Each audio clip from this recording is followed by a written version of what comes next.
Welcome to the club. Grab a drink. Something stiff, preferably aged longer than our accounts receivable. You think you hate IAS too? Please. I once almost fired a junior associate because he asked me why we could not just value our inventory based on vibes. But here we are. You need to understand IAS 2, Inventories, not because it's interesting, but because if you screw this up, you either go to jail for fraud or you go bankrupt because you are hoarding trash you think is treasure. Scope and recognition. Let's be honest, taking inventory is the corporate equivalent of a colonoscopy. It involves sending poor souls into a dark, dusty warehouse to count boxes while the auditors stand there with clipboards looking smug. It is tedious, soul-sucking work. And the definition? IAS 2 defines inventory with such dry language it could dehydrate a camel. Why do we need a standard to tell us that stuff we want to sell is inventory? It feels like the board of directors for the Bureaucratic Appreciation Society wrote this just to bill more hours. Doesn't make sense, right? But wait.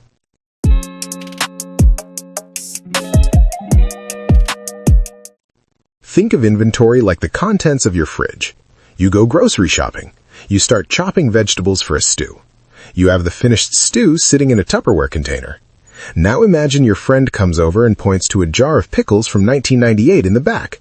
You scream, "That's an asset." They say, "No, that's botulism." IAS 2 is essentially that annoying friend. It exists to stop you from claiming that the half-eaten pizza under your bed is a valuable resource. It draws a line between stuff you use and stuff you intend to consume or sell.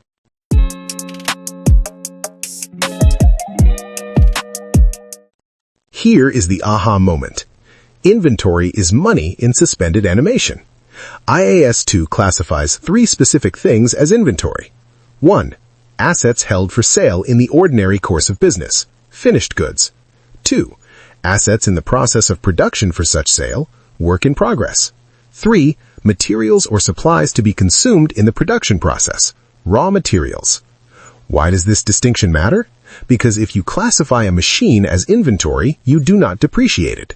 If you classify it as a fixed asset, you do. Companies love to manipulate this to make their profits look better. IAS 2 is the padlock that stops you from playing musical chairs with your assets. If you're not going to sell it or eat it, it's not inventory. Stop trying to capitalize your office furniture as stock just because you might sell a chair on eBay one day. Know the difference between what you use to make money and what you sell to make money.